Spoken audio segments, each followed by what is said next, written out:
जंगल में काले काले बादल छा जाते हैं और जंगल में तेज बारिश शुरू हो जाती है। लेकिन जंगल के सभी पक्षियों ने अपने पक्के घर बना लिए थे और वे सब वहाँ सुकून से रहते थे। लेकिन उस जंगल में एक नीलो चिड़िया भी रहती थी, जिसने अभी तक लकड़ियों से अपना घर नहीं बनाया था। इस बार तो मैंने बारिशों में अपना पक्का घर भी नहीं बनाया है। कितनी तेज बारिश हो रही है, मैं अब क्या करूँ? इस बारिश का पानी तो कितना ठंडा है। अगर मैं इसी तरह बारिश में भीगती रही तो मैं बीमार हो जाऊंगी। और फिर नीलो चिड़िया बारिश से बचने के लिए अपने लिए कोई जगह ढूंढ रही होती है। ये गेट बना लिया मैंने, थोड़ी मेहनत लगी लेकिन काम अच्छा हुआ। आज की रात मैं यहीं से आराम से गुजार लूंगी। सुबह तक बारिश भी रुक जाएगी। फिर सुबह में जाकर लकड़ियाँ खरीद कर लाऊंगी और अपने लिए एक पक्का सा घर बनाऊंगी। ये बड़े बड़े पत्ते ज्यादा देर तक नहीं रुकेंगे। ये तेज हवा और आंधी से इधर उधर उड़ जाएंगे। मुझे अपना लकड़ियों का घर तो बनाना ही पड़ेगा। और फिर नीलो चिड़िया उन पत्तों के नीचे आराम से सो जाती है। कालू जी, सभी पक्षियों ने अपने अपने लकड़ियों के घर बना लिए हैं। एक हम इतने कामचोर हैं, हमने अभी तक अपना घर नहीं बनाया है। नहीं नहीं रानी, तुम गलत बोल रही हो। इस बार नीलो चिड़िया ने भी अपना पक्का घर नहीं बनाया है। नीलो चिड़िया भी लगता है हमारी तरह आलसी हो गई है। कालू जी, नीलो चिड़िया कभी भी आलसी नहीं हो सकती। हो सकता है कि उसने किसी कारण अपना घर नहीं बनाया हो। आप देखना, नीलो चिड़िया कल सुबह ही अपना घर बनाएगी। और मुझे पता है ये बारिशें ऐसे नहीं रुकेगी, ये कुछ दिनों तक तो जरूर चलेगी। इसीलिए हमें भी अपना लकड़ियों का घर बना लेना चाहिए। हम कब तक इस छाते के नीचे बैठे रहेंगे? और तुम्हें पता है, ये छाता भी मेरी माँ ने मेरे जहेज में दिया था। हाँ हाँ पता है, ज्यादा याद दिलाने की जरूरत नहीं है। कल सुबह मैं जाऊँगा और बाजार से लकड़ियाँ खरीद कर लाऊंगा और अपना लकड़ियों का घर बना लूँगा। मगर कालू जी, लकड़ियाँ खरीदने के लिए हमारे पास भोजन कहाँ है? हम कहाँ से लकड़ियाँ खरीदेंगे? तुम बिल्कुल भी चिंता मत करो। कल मैं अपने भाई बबलू कौवे से कुछ भोजन उधार पर मांग लूँगा। वो मुझे मना नहीं करेगा। इसी तरह बातें करते करते कालू कौवा और रानी कौवी भी सो जाते हैं। अगली सुबह हो जाती है और बारिश भी रुक जाती है। जंगल में हर तरफ हरियाली ही हरियाली होती है। नीलो चिड़िया भी उठ जाती है और वे कहती है, बारिश तो रुक गई है, लेकिन बारिश कभी भी हो सकती है। मुझे जल्द से जल्द अपना लकड़ियों का घर बनाना होगा। ये जो मेरे पास भोजन से भरी 2 पोटलियाँ है, मैं इनसे लकड़ियाँ खरीद कर ले आऊंगी और फिर उससे जल्दी जल्दी से अपना एक मजबूत सा घर बना लूंगी। और फिर ये कहकर नीलो चिड़िया लकड़हारे पक्षी के पास लकड़ियाँ खरीदने के लिए चली जाती है। नीलो चिड़िया कालू कौवे और रानी कौवी के घोंसले के पास से ही जा रही होती है तो कालू कौवा नीलो चिड़िया को देख लेता है और वे नीलो चिड़िया को बुलाने लगता है।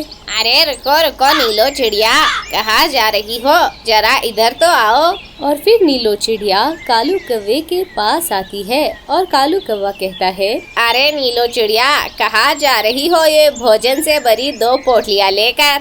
वो कालू कौवे, मैंने इस बार अपना लकड़ियों का घर नहीं बनाया है, इसीलिए मैं लकड़ियाँ खरीदने के लिए लकड़हारे पक्षी के पास जा रही हूँ।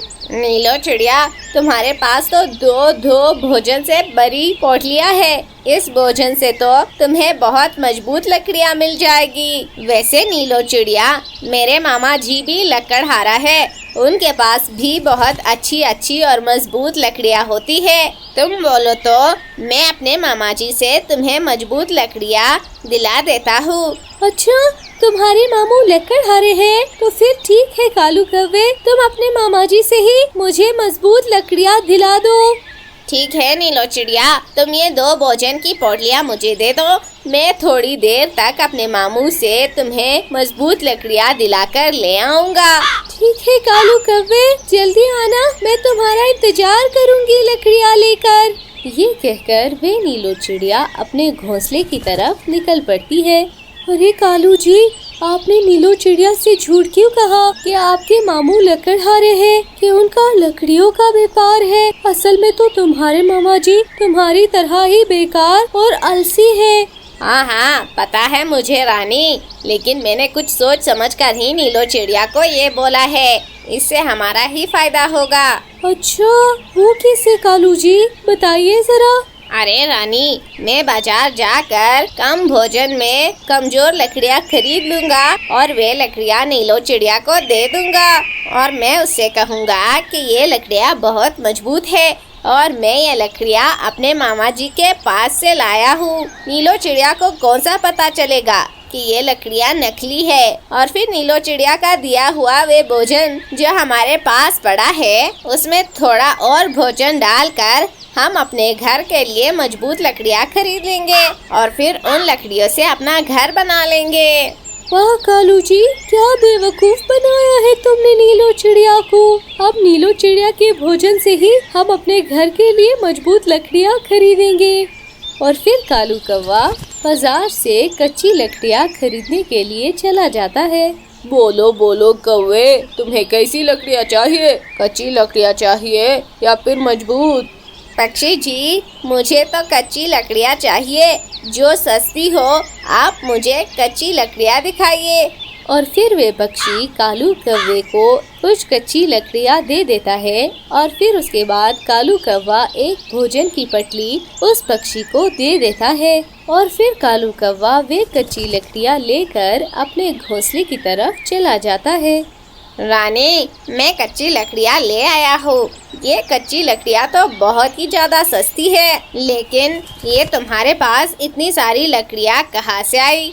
कालू जी, ये लकड़ियाँ तुम्हारा भाई बबलू देकर गया है और वे कह रहा था कि ये सभी लकड़ियाँ बहुत ज्यादा मजबूत है और हम इन लकड़ियों से अपना घर बना ले। देखो रानी, दोनों लकड़ियाँ दिखने में तो एक जैसी ही लग रही है, लेकिन किसी को क्या पता कि जो लकड़ियाँ मैं लाया हूँ वे लकड़ियाँ बहुत ज्यादा कच्ची है और जो लकड़ियाँ मेरा भाई लाया है वो लकड़ियाँ मजबूत है। अरे जाओ कालू जी, तुम नीलो चिड़िया की कच्ची लकड़ियाँ नीलो चिड़िया को दे आओ ताकि नीलो चिड़िया अपना घर बनाना शुरू कर दे। रानी, मैं अभी बहुत थक गया हूँ, उसके बाद मैं नीलो चिड़िया की लकड़ियाँ उसे दे आऊँगा। ये कहकर वे कालू कौवा अपने घोंसले में आराम से सो जाता है। बहुत प्यास लग रही है, चलो मैं नदी से पानी पी कर आती हूँ। और फिर रानी कौवी नदी से पानी पीने के लिए चली जाती है। कुछ ही देर बाद रानी कौवी नदी से पानी पी कर आती है तो वे कहती है, चलो भाई, नीलो चिड़िया की कच्ची लकड़ियाँ मैं ही नीलो चिड़िया को दे आती हूँ। कालू जी तो सोते ही रहेंगे, लेकिन इन दोनों में से वे कच्ची लकड़ियाँ कौन सी थी जो नीलो चिड़िया को देनी है? लगता है यही वाली होंगी। चलो यही दे आती हूँ। और फिर रानी कौवी मजबूत लकड़ियों को कच्ची लकड़ियाँ समझकर नीलो चिड़िया को देने चली जाती है। नीलो चिड़िया, ये लो, कालू जी अपने मामू के हाथ से तुम्हारे लिए ये लकड़ियाँ ले आया है। ये लकड़ियाँ बहुत ही ज्यादा मजबूत है। रानी कौवी, तुम्हारा बहुत बहुत शुक्रिया। चलो अब मैं अपना घर बनाना शुरू कर देती हूँ। बारिश का कुछ नहीं पता है, कभी भी शुरू हो सकती है। और फिर रानी कौवी भी अपने घोंसले की तरफ चली जाती है और नीलो चिड़िया अपना घर बनाना शुरू कर देती है। वैसे रानी कौवी तो ठीक ही कह रही थी, ये लकड़ियाँ तो बहुत ज्यादा मजबूत है। दूसरी तरफ वे कालू कौवा और रानी कौवी भी उन कच्ची लकड़ियों से अपना घर बनाना शुरू कर देते हैं।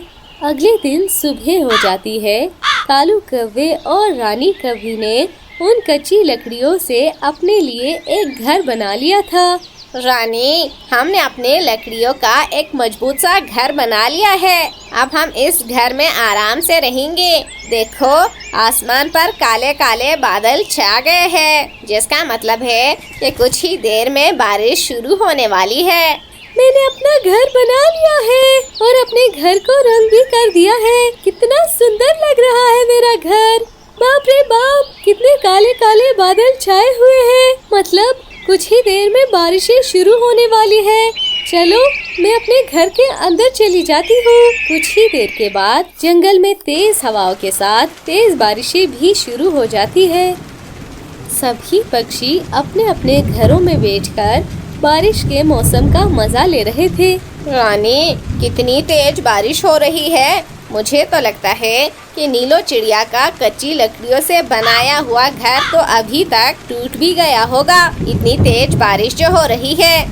हाँ कालू जी, मुझे भी ऐसा लगता है कि उस नीलो चिड़िया का घर तो अब तक टूट फूट गया होगा। रानी कवि इतना ही कहती है कि तेज हवा और बारिश की वजह से उनके घर का छत उड़ जाता है। अरे भाई रानी, ये हमारे घर की छत कैसे टूट गई? हमारे घर की लकड़ियाँ तो बहुत ही मजबूत थी। कालू जी, लगता है तुम्हारे भाई बबलू ने मुझसे झूठ कहा था कि इस घर की लकड़ियाँ बहुत ज्यादा मजबूत है। नहीं नहीं, मेरा भाई कभी भी झूठ नहीं बोलता।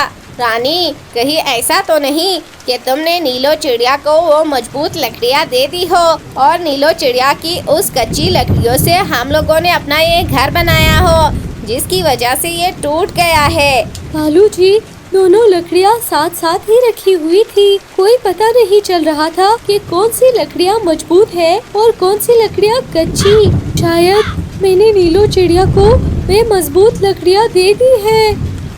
ये तुमने क्या किया रानी? अब हम क्या करें? हमारा घर तो टूट गया है। अब हमें इस तेज बारिश में ही भीगना पड़ेगा। कालू जी, हमने नीलो चिड़िया के साथ गलत करने का सोचा, शायद ही हमें उसी की सजा मिली है। इस तरह कालू कौवे और रानी कवि को अपनी गलती की सजा मिल जाती है।